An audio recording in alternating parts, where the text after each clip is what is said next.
Kalau kamu pernah bertanya-tanya, sebetulnya apa sih artinya bebas secara finansial? Juga kamu mungkin bertanya, gimana sih cara mencapainya? Dan apakah ada tingkatan-tingkatan yang harus kita lalui sebelumnya? Nah, kalau kamu punya pertanyaan itu, video ini cocok banget untuk kamu. Karena kita akan bahas 5 tingkat kekayaan yang dibuat oleh seorang motivator ternama dunia, yaitu Tony Robbins.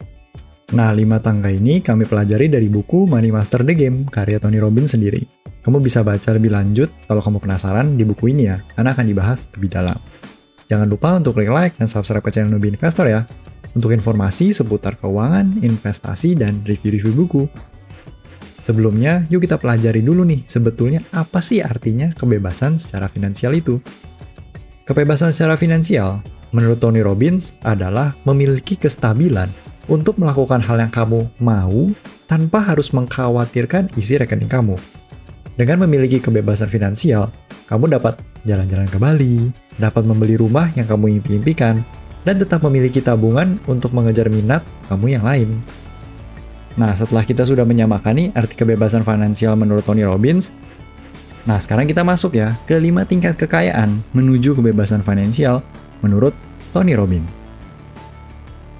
5 tingkat kekayaan menuju kebebasan finansial yang mutlak.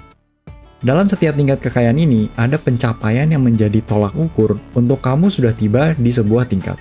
Nah, untuk lebih mendapat gambaran, nanti setiap levelnya kita akan ada ilustrasi pengeluaran dari seorang yang kita beri nama Pak Steven.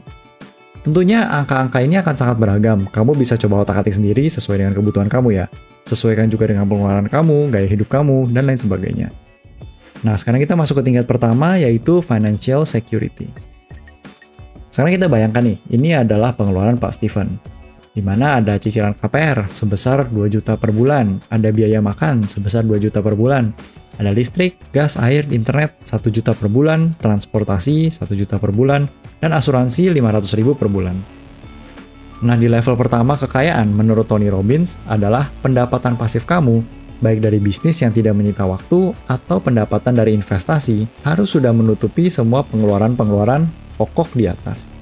Misalnya, kita gunakan nih sebuah produk investasi yang aman dan dijamin negara, yaitu obligasi retail negara seri ke-19 dengan kupon 5,57% per tahun. Berarti dengan total pengeluaran 6,5 juta rupiah per bulan, bila disetahunkan berarti 78 juta. Untuk bisa masuk ke tingkat financial security, berarti Pak Steven perlu mengumpulkan uang sebesar 78 juta dibagi 5,54%, yaitu sebesar 1,4 miliar rupiah. Bila dengan produk investasi yaitu ORI 19. Bila Pak Steven sudah mengumpulkan 1,4 miliar dan dimasukkan ke dalam ORI 19, maka Pak Steven sebetulnya sudah tidak perlu pusing dengan pengeluaran pokok bulanannya lagi, karena sudah terpenuhi hanya dari hasil investasi bulanannya di ORI 19. Tentunya ini bila Pak Steven benar-benar mengandalkan pendapatan pasif dari hasil investasi. Bila misalnya nih, Pak Steven punya kamar kosong dan disewakan sebulannya 500.000, maka beban pengeluaran yang perlu ditanggung dari investasinya hanya 6 juta rupiah, yang disetahunkan menjadi 72 juta. Bila dibagi 5,57%, berarti 1,292 miliar rupiah. Tapi memang, kita perlu sadar juga nih, bukanlah angka yang kecil bagi seseorang dengan pengeluaran 6 jutaan sebulan untuk bisa mengumpulkan uang hingga miliaran rupiah. Tapi fokus kita bukan di situ, tapi di tujuan masa depan kita yang suatu saat bisa kita raih. Yuk kita lanjut ke level kedua kekayaan menurut Tony Robbins, yaitu Financial Vitality. Di level kedua, yaitu Financial Vitality, bila pengeluaran yang dihitung dalam Financial Security atau di tingkat pertama hanya pengeluaran-pengeluaran pokok, dalam Financial Vitality kita mulai memikirkan nih kesenangan kita dan kenyamanan hidup kita. Di tahap ini, misalnya Pak Steven punya pengeluaran seperti ini nih.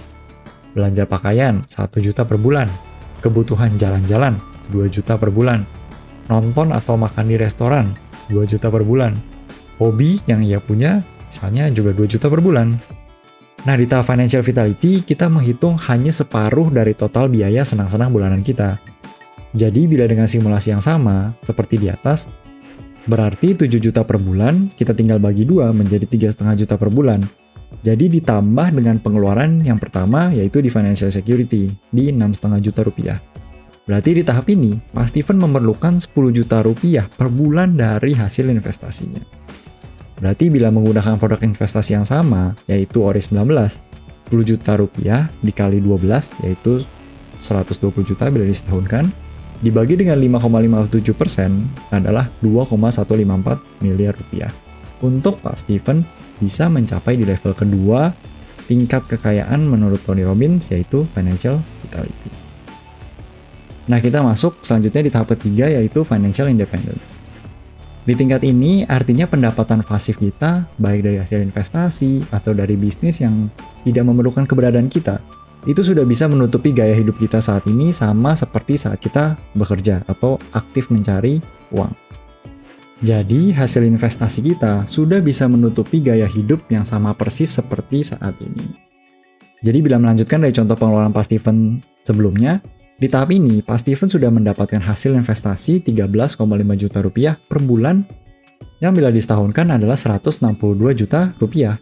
Bila dengan produk investasi yang sama, yaitu ORI 19, maka Pak Stephen perlu mengumpulkan 162 juta dibagi 5,57%, yaitu sebesar 2,908 miliar rupiah. Nah, yuk kita lanjut masuk ke tahap keempat kekayaan menurut Tony Robbins, yaitu financial freedom. Level keempat adalah kondisi keuangan di mana kita memiliki investasi yang sudah banyak dan relatif aman, atau pendapatan yang tanpa kita harus bekerja, yang hasilnya sudah mencukupi kehidupan kita yang kita inginkan. Jadi misalnya, bila di tahap ketiga, yaitu financial independence, Pak Stephen sudah bisa nih menikmati gaya hidup dengan 13,5 juta rupiah per bulan. Di level ini adalah gaya hidup seperti apa yang ia inginkan ke depannya. Misalnya, ia ingin nih dengan gaya hidup 50 juta rupiah per bulan. Maka dengan cara berpikir yang sama, kita perlu mencari produk investasi yang dapat memberikan 50 juta rupiah per bulan atau 600 juta rupiah per tahun. Bila misalnya nih kita menggunakan ORI 19 juga, berarti 600 juta dibagi 5,57%, berarti 10,7 miliar rupiah. Sekali lagi, angka ini tentunya adalah keputusan Pak Stephen sendiri atau kamu yang menentukan.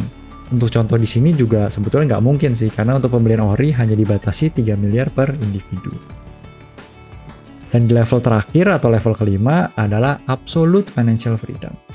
Level terakhir adalah sebuah kondisi keuangan di mana investasi atau bisnis yang tidak perlu ada kitanya atau pendapatan pasif yang sudah sangat banyak, sehingga kita dengan sangat yakin dapat 1. Melakukan apapun yang kita inginkan, 2.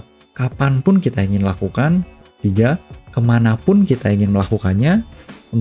Dengan siapapun kita menginginkan, dan yang terakhir, sebanyak dan selama apapun yang kita inginkan. Ini adalah tingkat terakhir dalam 5 tingkat kekayaan menurut Tony Robbins. Itulah 5 level kekayaan menurut Tony Robbins untuk mencapai kebebasan finansial. Bila terlihat perjalanannya masih sangat jauh dan terkesan sangat sulit, tidak masalah. Yang penting kita sudah tahu nih tujuan akhirnya seperti apa, yaitu kebebasan finansial yang mutlak. Bagaimana dengan kamu nih? Berapa angka target kebebasan finansial kamu? Yuk sharing di bawah agar kita bisa sama-sama belajar satu dengan yang lain ya. Akhirnya, jangan lupa untuk like, share, dan subscribe untuk mendapatkan update seputar keuangan dan pembelajaran seputar investasi, kemudian juga review buku, dan lain sebagainya.